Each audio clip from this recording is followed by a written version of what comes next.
नमस्कार दोस्तों, जैसा कि आप वीडियो का टाइटल देख के समझ ही गए होंगे कि हम अपने इस वीडियो में किंग्स ऑफ हेल के बारे में बात करेंगे, पर उनके बारे में जानने से पहले हमें हेल के बारे में जानना ज़रूरी है।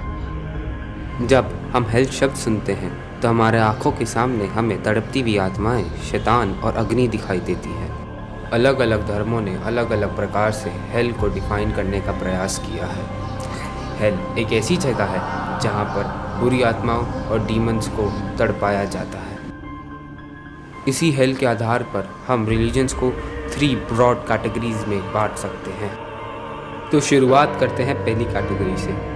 पहली कैटेगरी में अब्राहमिक रिलीजन्स आते हैं। इधर हेल एक इटर्नल डेस्टिनेशन है सिनर्स के लिए। यहाँ पे इविल स्पिरिट्स और डीमंस को तड़पाया जाता है, टॉर्मेंट किया जाता है समय के अंत तक। इस कैटेगरी में रिलीजन्स जैसे जुडाइज्म, क्रिश्चियनिटी और इस्लाम आते हैं। दूसरी कैटेगरी में धार्मिक रिलीजन्स आते हैं। इन रिलीजन्स में रीबर्थ का कंसेप्ट होता है, जिस कारण यहाँ पे हेल या हेवन एक इंटरमीडिएरी फेज है। इसका मतलब यह है कि एक पापी की आत्मा हेल में तब तक ही रहेगी जब तक उसके पुण्य जन्म का समय ना आ जाए। इस कैटेगरी में रिलीजन्स जैसे हिंदुइज्म, बुद्धिज़्म और जैनिज़्म आते हैं। तीसरी और आखिरी कैटेगरी में वो सारे रिलीजन्स आते हैं जिसमें हेल और हेवन का कोई कंसेप्ट ही नहीं होता। यहाँ पे या तो एक ऐसी दुनिया होती है जहाँ पे अच्छी और बुरी आत्मा साथ रहती है, या तो आफ्टर लाइफ बोल के कोई चीज़ ही नहीं होती। इस कैटेगरी में रिलीजन्स जैसे हेलेनिज्म, केमेटिज्म और नॉर्स पेगनिज्म जैसे रिलीजन्स आते हैं। इस सीरीज़ में हम क्रिश्चियन हेल के बारे में बात करेंगे।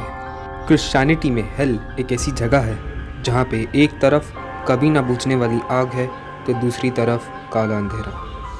यहाँ पे हर समय रोने की आवाज़ें सुनाई देती हैं।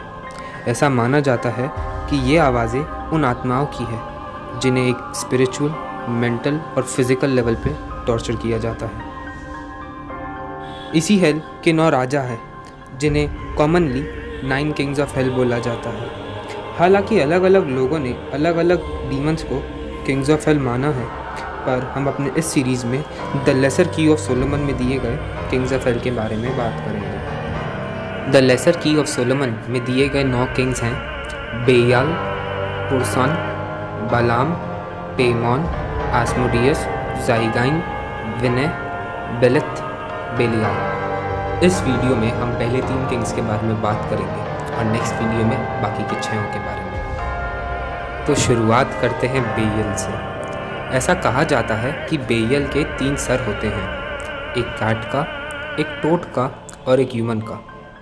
इसकी बाकी की शरीर स्पाइडर की होती है। माना जाता है कि ये शैतानी ताकतों का मालिक है और इसीलिए इसे फर्स्ट किंग ऑफ हेल भी बोलते हैं। बेयल के कमांड में 66 लीजन्स ऑफ डीमंस और 250 लीजन्स ऑफ स्पिरिट्स हैं।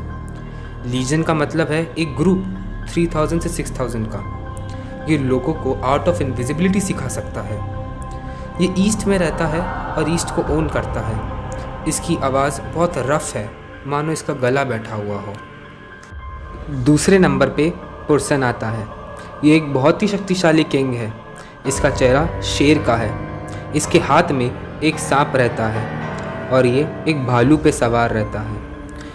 पुरसन के पास 22 लीजन्स ऑफ डीमंस होते हैं। इसे इसलिए समन किया जाता है क्योंकि इसे पास्ट, प्रेजेंट और फ्यूचर के बारे में जानकारी होती है।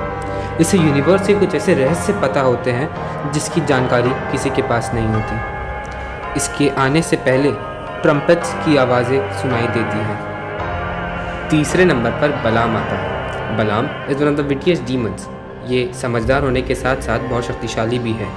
इसके 3 सर हैं, एक बुल का, एक इंसान का और एक रैम का। इसकी आंखों से आग के अंगारे निकलते हैं। बलाम के एक हाथ में हॉक रहता है और ये भी पुरसन के तरह एक भालू पे सवार रहता है या कभी कभी किसी नेकेड मैन पे। बेयाल के तरह ये लोगों को आर्ट ऑफ इनविजिबिलिटी सिखा सकता है।